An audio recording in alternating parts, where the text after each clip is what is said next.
नमस्कार मित्रांनो, लक्ष्मीच्या पावलांनी या मालिकेच्या आजच्या भागामध्ये अद्वैतला जाग येते तर अद्वैत डचकूनच उठतो आणि सकाळ तर झाली. हा पूर्ण पसारा इथेच पडलेला आहे आणि आज तर हळदीचा कार्यक्रम आहे. मग सर्व काही तयारी कधी करायची म्हणून तो लगेच सोहमला उठवतो आणि सोहमला म्हणतो की जा लगेच 3 ग्लास लिंबू पाणी घेऊन ये आणि रघुला ही सर्व आवरून घेण्यासाठी सांग. तेव्हा सोहम सुद्धा घाबरूनच उठतो. अद्वैत म्हणतो की अरे आज हळदीचा कार्यक्रम आहे, कधी तयार व्हायचे आपण, कधी सर्व तयारी करायची. तेव्हा सोहम लगेच घाईने जातो. तर इकडे सुकन्याच्या घरी सर्व हळदीच्या कार्यक्रमाचे डेकोरेशन वगैरे तयारी सुरूच असते आणि नैनाही खूप छान हळदीच्या साडीमध्ये तयार होऊन येते. सुकन्या खूप खुश होऊन नैनाकडे बघत असते आणि नैनाला मस्त तयार होऊन त्या पाटावर बसवले जातात. बायकांनी हळदीचे आणि फुला पानांचे ताट हे सजूनच ठेवलेले असते. तेव्हा नैना पाटावर बसते तर सुकन्या म्हणते की खरंच संगे आपली नैनी किती छान दिसतेत ग. नव्या नवरीचं तेज अगदी तिच्या चेहऱ्यावर खुलून आले आणि आता अद्वैतराव ची उष्टी हळद लावल्यानंतर काही ते तेज विचारायलाच नको. तेव्हा सुकन्या नवरीची कलवरी कुठे आहे म्हणून कलाला आवाज देऊ लागते. तेव्हा संगीता म्हणते की अगं तायडीचं काहीतरी काम होतं म्हणून ती बाहेर गेली असणार, तिला फोन करून बोलावून घेते.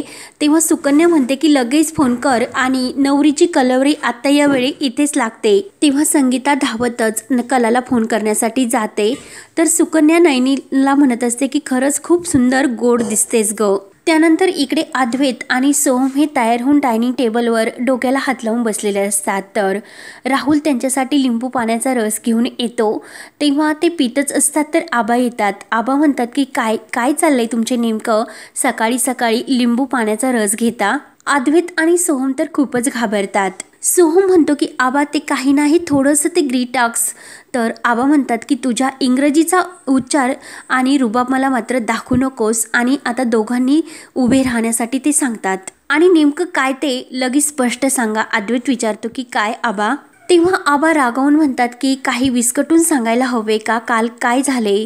तेव्हा सोहम मध्येच बोलतो आबा काही वगैरे नाही. तेव्हा आबा पुन्हा सोहमला रागवतात आणि तुला मी गप्प राहण्यासाठी सांगितले, तू मध्ये कशाला बोलतोस. आणि राहुलकडे बघत राहुलला म्हणतात की काय राहुल राव, तुमची तर काही बातच वेगळी. राहुल सुद्धा घाबरतो तर अद्वैत घाबरतच म्हणतो की आबा खरंच ॲक्च्युली सॉरी. तर आबा म्हणतात की काय फक्त सॉरी, चूक करायची आणि नंतर सॉरी म्हणायचे. तुम्हाला मी इतकं मोठं केलं, तुम्हाला संस्कार दिले आणि तुम्ही तुमच्यावर जबाबदारी दिली आणि तुम्ही तिघांनी मिळून मला हे दिवस दाखवले का. आणि अद्वैत तुझं तर 2 दिवसांनी लगीन आहे. तेव्हा अद्वैत पुन्हा आबाला सॉरी बोलतो. आम्ही तिघेजण खरं तर असे बोलायला लागतो. तेव्हा आबा म्हणतात की एकही शब्द माझ्यासमोर बोलू नको. काल रात्रीला जो काही प्रसंग झाला तुम्हाला समजला ते ऐकून मला खूप वाईट वाटले. मला माझ्या तिन्ही नातवावर खूप अभिमान होता. मला असे वाटायचे तिघेही नातवंड काही असे करणार नाही, परंतु काल तर तुम्ही सर्व काही मर्यादा ह्या सोडून दिल्या. मला तर वाटायचे की तुमच्या तिघांचे माझ्यावर खूप प्रेम आहे, परंतु काल तुम्ही माझ्यावरचे प्रेम सुद्धा विसरलात आणि तुमच्या या आबाला सुद्धा. अद्वैत विचारतो की म्हणजे काय आबा. तेव्हा आबा म्हणतात आणि हसून म्हणतात की काल तुम्ही इतकी पार्टी केली आणि मला बोलावले नाही. तर अद्वैत, सोहम आणि राहुल यांच्या जीवात जीव येऊन ते सुद्धा हसू लागतात. आबा बोलतात की तुम्हाला वाटलं असेल की तुमचा आबा म्हातारा तो कशाला या पार्टीमध्ये येईल. सोहम म्हणतो की आबा तुम्ही सुद्धा. तेव्हा आबा म्हणतात की शेंडीफळ तू सुद्धा घाबरलास आणि हे असं कधीतरी चालतंय. घरामध्ये लगीन आहे म्हटल्यावर मोकळी ढोकळी मजा तर करायलाच हवी आणि तसंही सुद्धा लगीन झाल्यावर कुठे मज्जा आणि कुठे काय. आणि हातामध्ये आता तुमच्या तर बेड्याच पडणार. आणि चला आता आपल्याला सर्वांना आज हळदी खेळायची. हे लिंबू सरबत वगैरे सर्व काही लवकर आटवून तयार व्हा. आणि आबा निघून जातात. तर अद्वैत सुद्धा लिंबू पाणी पिल्यानंतर त्या दोघांना म्हणतो की दिवसभर गरम पाणी पित राहा, तोपर्यंत मी आलोच. म्हणून अद्वैत रूममध्ये जातो. तर सोम हा राहुलला निघताना विचारतो की काल तू नैना वहिनीबद्दल नेमकं काय बोलत होतास. अद्वैत मात्र घाबरतो. तेव्हा राहुल म्हणतो की अरे मी काय म्हणणार, मी काहीच म्हणलो नाही नैनावैशी. सोहम म्हणतो की नाही, तू नक्की काहीतरी म्हणत होता ते मला आठवते. आणि राहुलला आपण दारू पिल्यानंतर काय बडबड केलं ते क्षण आठवतात. आणि तो सोहमला म्हणतो की अरे आपण अद्वैत दादाला जे काही चिडवतो त्यातीलच काहीतरी म्हटलं असेल. तर सोहम म्हणतो की नाही, तू दुसरेच काहीतरी म्हणत होता आणि ते पण सिरियसली. तेव्हा राहुल म्हणतो की अरे काल रात्री आपल्या तिघांना सुद्धा जरा जास्त झाली होती आणि लग्नानंतरचा हा महत्त्वाचा विधी असतो की आपली बॅचलर पार्टी, तेव्हा तिथे जे काही घडते ते तेथेच सोडायचे असते, खाऊन पिऊन मस्तपैकी एन्जॉय करायचा। आणि तेवढ्याच सोहमच्या मोबाईलवर कलाताईचा फोन आलेला असतो। तेव्हा सोहम हा फोन बाजूला घेऊन राहुल मी जरा येतोच असे बोलून सोहम बाजूला फोन घेण्यासाठी निघून जातो। तर राहुल मनात विचार करतो जे काही तो बोलून गेलेला असतो तो स्वतःला मूर्ख बनवत असतो, नशीब काही माती खाल्ली नाही।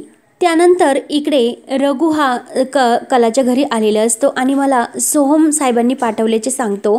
तेव्हा कला त्या मंडोळे आणि फेट्याचा जो काही बॉक्स आहे तो रघुच्या हातात देते आणि हा असा न्या म्हणजे फेटा हा व्यवस्थित राहील असे सांगत असते। आणि तेवढ्यात संगीताचा कॉल कलाच्या मोबाईलवर येतो। तर कला म्हणते की 1 मिनिट मी हा कॉल घेते। तेव्हा कला फोन घेते तर संगीता विचारते की अगं कला तू कुठे आहेस, इकडे हळदीचे विधी सुरू झाले आणि तू कुठे गायब। कला म्हणते की अगं आई गायब नाही, माझं एक छोटंसं काम होतं तेव्हा मी घरी आले होते, पण मी गुंड्याला तसे सांगून आले होते। संगीता म्हणते की खूप विश्वासाच्या माणसाला तू सांगून घरी गेलीस। आणि कला ही फोनवर बोलत असते तेवढ्यात रघु एक पॉकेट कलाच्या हातात देतो आणि निघून जातो आणि ती पॉकेट मात्र मंडोळ्याची असते। कलाचे पण ते फोनवर बोलत असताना लक्ष नसते आणि कला आईला म्हणते की मी लगेच येते म्हणून कला जायला निघते आणि फोन ठेवते। तर ते पैशाचे पॉकेट बघून ती मंडोळ्याची पिशवी सुद्धा तेथेच राहिलेली असते आणि हा तर मंडोळ्या येथेच विसरून गेला असे कलाच्या लक्षात येते। आणि ह्या मंडोळ्या वेळेत पोहोचणे सुद्धा खूप गरजेचे आहे, म्हणून मी रॉकेटला पाठवू की काय आणि त्याला सुद्धा मी पाठवू शकत नाही असा कलाला विचार येतो। रॉकेटचे तर पाहायला लागले, मग मी जाता जाता या मंडोळ्या चांदेकरांच्या घरी दारातूनच देऊन परत तिकडे जाईल असा विचार तिने ठरवलेला असतो। त्यानंतर इकडे अद्वैतला सुद्धा ही हळद सरोज लावत असते आणि ती झाल्यानंतर सर्वजण छान असे हळदीच्या कार्यक्रमासाठी तयार झालेले असतात। सरोज म्हणते की आता 5 सवासनीने अद्वैतला हळद लावूयात। तेव्हा 5 सुवासिनी अद्वैतचे औषण करून त्याला हळद लावतात आणि त्यानंतर सोहम सुद्धा अद्वैतला हळद लावून त्याची चेष्टा करत असतो। तर अद्वैत म्हणतो की पुढचा नंबर तुझा सुद्धा आहे सोहम, हे विसरू नकोस। तेव्हा सोहम म्हणतो की ब्रो तुझी हळद आहे, मला प्लीज लावू नकोस। त्यानंतर आबा म्हणतात की सोहम तू हातपाय धुवून घे, आपल्याला मंदिरात जायचे, नारळ वगैरे काही वाहून येण्यासाठी। तेव्हा रजनी म्हणते की अद्वैत तुझी हुष्टी हळद काढून घे आणि ही हळद नयनाला पाठवायची, नयना सुद्धा वाटच बघत असेल तुझ्या हळदीची। राहुलला मात्र राग येत असतो। तेव्हा रोहिणी म्हणते की मला तर असे झाले की कधी एकदाचे लग्न होते आणि नवीन सुनबाई आपल्या घरामध्ये येते, कारण खूप मज्जा येणार आहे। त्यानंतर इकडे कला ही बाहेर स्कूटीवरून आलेली असते आणि ती सोहमला फोन लावते। तर सोहम हा आबासोबत गाडीतून मंदिरात जाण्यासाठी निघलेला असतो। तेव्हा सोहम फोन घेतो तर कला म्हणते की अरे तुझा जो काही तो नौकर आहे ना रघु, तो मंडोळ्या तेथेच विसरून आला आणि मी तुमच्या घराबाहेर मंडोळ्या घेऊन आल्याचे ती सांगते, मग तू लगेच बाहेर येतो का, मी मंडोळ्या देऊन लगेच निघून जाते।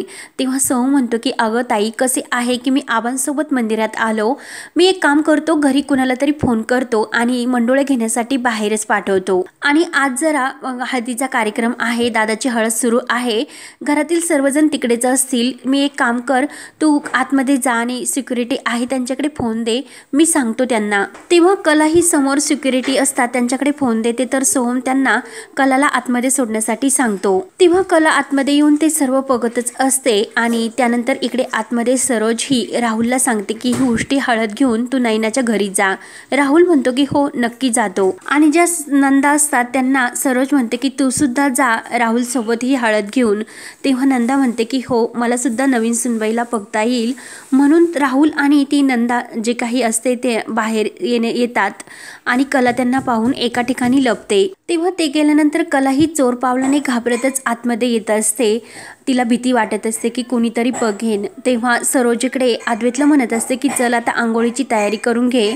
तेव्हा अद्वैत येतच असतो आणि कला ही त्या मंडोळ्या एका नोकराजवळ देऊन तेथून ती जायला निघते, परंतु अद्वैत तिला बघतो आणि ही मुलगी येथे काय करते असा विचार करून तो धावतच बाहेर येतो। तर कला घाबरतच तेथून पळ काढते। तेव्हा अद्वैत म्हणतो की थांब आणि तो धावतच कलाजवळ येतो तर समोरून आबा आणि सोम हे येतच असतात। तर आबा गाडीतून उतरून हे सर्व बघत असतात आणि कलाचा धक्काही आबाला बघितल्यानंतर अद्वैतला लागतो आणि अद्वैतच्या गालाची हळद ही कलाच्या गालाला लागते आणि अद्वैतने कलाचा हात धरलेला असतो म्हणून कलाच्या सर्व काही ड्रेसला अद्वैतच्या हाताची हळद लागते आणि तिच्या हाताला सुद्धा। आणि समोरून एक नौकर फुलांची पाटी घेऊन जात असतो आणि त्याचा धक्का हा कलाला लागल्यामुळे ती पूर्ण फुलं हे कला आणि अद्वैतच्या अंगावर उधळतात आणि कला एकमेकांकडे बघू लागतात।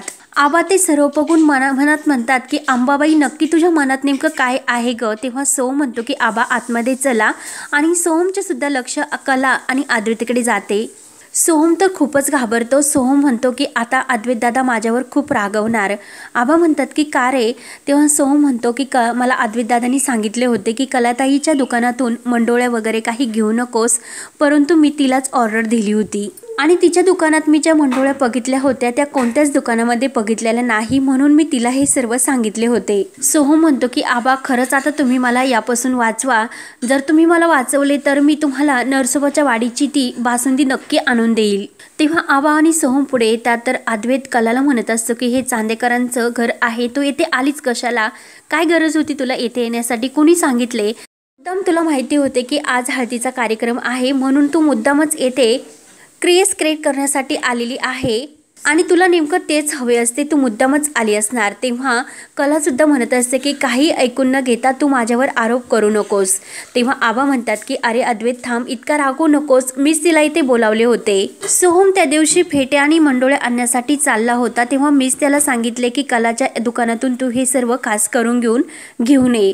अद्वैत म्हणतो की आबा तुम्ही कशाला सांगितले, मी तुमच्या समोरच सोहमला सांगितले होते की कुठूनही आण पण जगदंबा भांडारमधून काही आणू नकोस। आबा म्हणतात की अरे खरंच हिच्या हातची कला खूप सुंदर आहे आणि कोणतेही काम जर हिने घेतले तर ते अगदी मनोभावने पूर्ण होत असते, म्हणूनच मी स्वतः हिच्या हातच्या मंडोळ्या मागवल्यात। आणि कलाला सुद्धा म्हणतात की कला तू कोणतंही मनामध्ये काही न ठेवता आमच्या अद्वैतच्या लग्नासाठी फेट्या आणि त्या मंडोळ्या तू तयार केल्या, खरंच तुझं सुद्धा कौतुक करावेसे वाटते आणि तिचे आभार मानतात। तेव्हा कला म्हणते की आबा तुम्ही कशाला आभार मानता, ते माझं कामच आहे। आबा म्हणतात की थांब ना। कला म्हणते की नाही हो, काम आहे, म्हणून कला निघून जाते। तेव्हा अद्वैत म्हणतो की आबा बघितलेस का कशी तोऱ्यात निघून गेली आणि तुम्ही तिला आतमध्ये बोलावत होता आणि ती तुम्हाला नाही म्हटली। तेव्हा आबा म्हणतात मी तिला बोलवले असते, ती आत जरी आली असती तरी सुद्धा तू तिला बोललाच असता, ती का आली म्हणून, त्यामुळे आता काही चर्चा नको।